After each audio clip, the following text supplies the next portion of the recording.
13 नवंबर 1999 Japan का Nagoya शहर। दोपहर के करीब 2:30 एक मकान मालिक और उसकी पत्नी अपने किराए के एक फ्लैट पर पहुंचे थे। उन्हें लगा होगा कि यह बस एक सामान्य सी मुलाकात है, लेकिन जैसे ही उन्होंने दरवाजा खोला, अंदर जो नजारा था वो ऐसा था जैसे वह कभी भूल नहीं पाएंगे। फर्श पर 32 साल की नमिको ताकाबा पड़ी थी। उसके शरीर की हालत देखकर ही समझ आ रहा था कि कुछ बहुत भयानक हुआ है। उसके पैर बाहर गलियारे में थे, जबकि शरीर का बाकी हिस्सा कमरे के अंदर था। उसके आसपास खून जमा हुआ था, फर्श पर फैलता हुआ, और उसके निशान गलियारे में आगे तक जाते दिख रहे थे। दरवाजे के पास भी खून की बूंदें जमी हुई थी और उसकी गर्दन इतनी बुरी तरह कटी हुई थी कि कुछ रिपोर्ट्स में कहा गया कि वह लगभग शरीर से अलग हो चुकी थी। यह सब देखकर वह दोनों घबरा गए। बिना एक सेकंड गंवाए उन्होंने तुरंत पुलिस को फोन किया।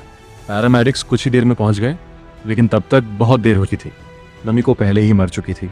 इसके बाद उसके पति सातोरू ताकाबा को फोन किया गया।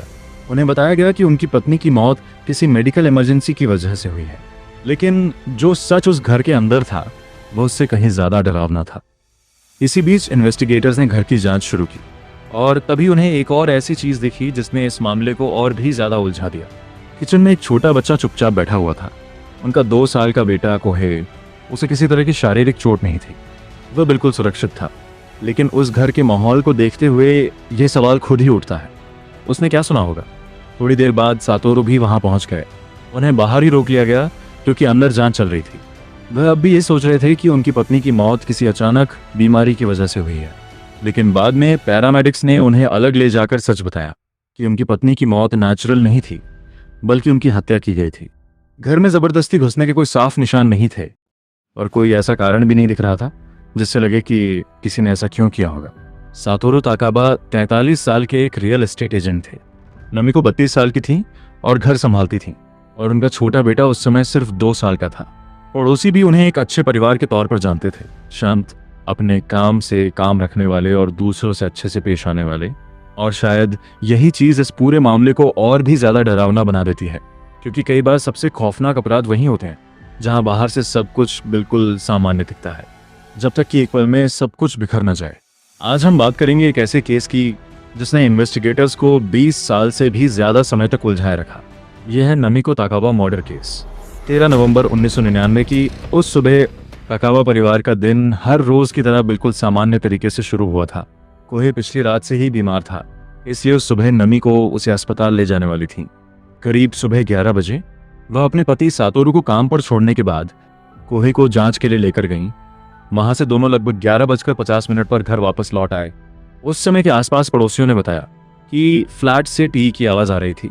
सब कुछ सामान्य था, लेकिन करीब दोपहर 1 बजे बिल्डिंग में रहने वाले एक आदमी ने कुछ अजीब सा सुना। उसे लगा जैसे किसी का झगड़ा हुआ हो या कोई भारी सामान घसीटा जा रहा हो। इसके बाद उसे सीढ़ियों से तेजी से नीचे उतरते कदमों की आवाज भी सुनाई दी। उस वक्त उसने इस बात पर ज्यादा ध्यान नहीं दिया, लेकिन बिल्डिंग में मौजूद 2 और लोगों ने भी कुछ ऐसा ही बताया। उन्हें एक तेज आवाज सुनाई दी, जैसे कोई बड़ा सामान घसीटा जा रहा हो, और फिर किसी के तेजी से सीढ़ियां उतरने की आवाज। दोपहर 12 बजे से लेकर 2 बजे के बीच नमिको की एक दोस्त ने कई बार घर पे फोन किया, लेकिन हर बार कोई जवाब नहीं मिला। फिर करीब 2:30 पर मकान मालिक और उसकी पत्नी फ्लैट पर पहुंचे। उन्होंने डोरबेल बजाई, दरवाजा खटखटाया, लेकिन अंदर से कोई जवाब नहीं आया। पूरा घर बिल्कुल शांत था। फिर दरवाजा खोला गया और अंदर जो देखा गया वही इस कहानी की शुरुआत थी। जब पुलिस और पैरामेडिक्स ने सीन को ध्यान से देखा तो कई अहम बातें सामने आईं। नमिको मुंह के बल पड़ी थी। उसकी गर्दन पर कई गहरे घाव थे जो किसी तेज धार वाले हथियार से किए गए लग रहे थे। उसके हाथों पर भी चोट के निशान थे, जो साफ बताते थे कि उसने खुद को बचाने की कोशिश की थी। पैरामेडिक्स के मुताबिक उसकी मौत ज्यादा खून बह जाने की वजह से हुई थी। उस दिन की गतिविधियों और गवाहों के बयानों के आधार पर जांच करने वालों ने अंदाजा लगाया कि उसकी मौत दोपहर 12 बजे से 1 बजे के बीच हुई होगी, और सबसे ज्यादा संभावना 12:30 के आसपास की थी। घर में चोरी का कोई निशान नहीं था, कुछ भी गायब नहीं था। घर का सामान भी इधर उधर नहीं किया गया था। टीवी अभी भी चालू था और उस पर वही सीरीज चल रही थी जिसे नमिको हमेशा देखा करती थी। टीवी के सामने रखी टेबल पर एक कप नूडल्स रखा था, जिसका पानी अभी भी गर्म था। साथ में मिसो सूप का एक कटोरा भी रखा था, जिसे कोही ने सुबह के नाश्ते के बाद वहीं छोड़ दिया था। दरवाजे के पास एक वैक्यूम क्लीनर रखा था। इससे अंदाजा लगाया गया कि नमिको सफाई कर रही थी, और तभी उसका हत्यारा वहां पहुंचा। सबसे जरूरी बात, खून के निशान दरवाजे से शुरू होकर गलियारे से होते हुए बाथरूम तक जा रहे थे। बाथरूम के सिंक में भी खून के निशान मिले, जिससे अंदाजा लगाया गया कि हमलावर ने जाने से पहले अपने हाथ धोए थे। अब कहानी उस मोड़ पर पहुंच चुकी थी जहां सबूत धीरे धीरे एक तस्वीर बनाना शुरू कर रहे थे। इन्वेस्टिगेटर्स को मौके पर खून के धब्बे मिले जो नमिको के नहीं थे। जूतों के निशान भी मिले जो उसके नहीं थे। जिस खून पर शक था कि वह हमलावर का हो सकता है, उसकी जांच की गई। उसका ब्लड ग्रुप बी निकला। डीएनए के आधार पर यह अंदाजा लगाया गया कि हमलावर एक महिला हो सकती है जिसकी उम्र 40 से 50 साल के बीच रही होगी। अब जूतों के निशान की बात करें तो वह महिलाओं के जूते थे, कोरिया में बने हुए, नंबर 8, और उनमें हील भी थी। खून के निशान सिर्फ फ्लैट के अंदर ही नहीं थे। हालांकि हमलावर ने हाथ धोने की कोशिश की थी, फिर भी खून की बूंदें गलियारे, सीढ़ियों और यहाँ तक कि पार्किंग एरिया तक मिली। ये निशान फ्लैट से बाहर निकलकर करीब 500 मीटर दूर एक पार्क तक जाते हुए मिले। वहाँ 2 गवाह सामने आए। पहले ने बताया उसने एक महिला को गुलाबी रंग के कपड़ों में देखा था।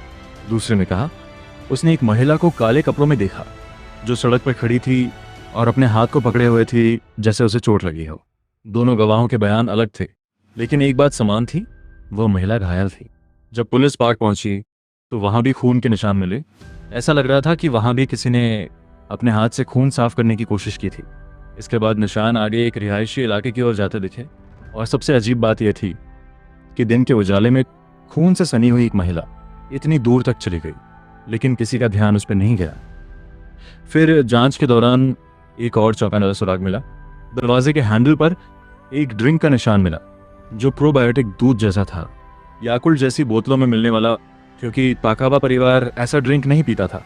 इसलिए ये एपिसेंट वेलिंग की barter tradition is a built in state.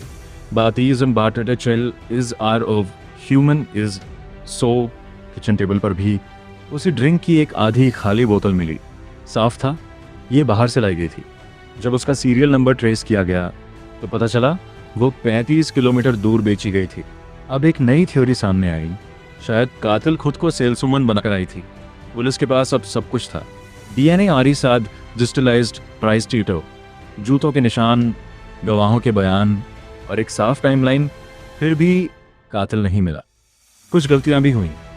उसी रात पुलिस का डॉग ट्रैकिंग ऑपरेशन रोक दिया गया और उसी शाम तेज बारिश हुई, जिससे कई अहम सबूत मिट गए। सालों तक जांच चलती रही, हजारों लोगों से पूछताछ हुई, लेकिन कोई नतीजा नहीं निकला। इसी बीच सातोरू ने एक ऐसा फैसला लिया जो बहुत कम लोग ले पाते हैं। उसने वो फ्लैट छोड़ा नहीं, 20 साल तक किराया देता रहा ताकि सबूत सुरक्षित रहे। और एक दिन सच सामने आया। फिर 30 अक्टूबर 2025 एक 69 साल की महिला खुद पुलिस के पास पहुंची। उसका नाम था कुमिको। उसने कहा कि वह अपना डीएनए देना चाहती है। जब टेस्ट हुआ वह मैच हो गया। 25 साल बाद कातिल मिल चुकी थी। कुमिको ने अपना जुर्म कबूल कर लिया, लेकिन वजह सबसे ज्यादा चौंकाने वाली थी। वह सातोरू को जानती थी स्कूल के समय से और उसे पसंद करती थी, लेकिन जब उसने देखा कि सातोरू अपनी जिंदगी में खुश है तो उसके अंदर जलन और नफरत पैदा हो गई। उसने कहा, मैं चाहती थी कि वो समझे अकेले बच्चे को पालना कैसा होता है। और इस सोच के लिए उसने एक ऐसी औरत की जान ली जिससे वह कभी मिली भी नहीं थी। एक सामान्य दिन, एक सामान्य घर, और एक अजनबी जिसकी सोच ने सब कुछ खत्म कर दिया। कुछ अपराध वजह से ज़्यादा मानसिकता से डराते हैं, और ये केस उन्हीं में से एक है। Please like and comment, subscribe.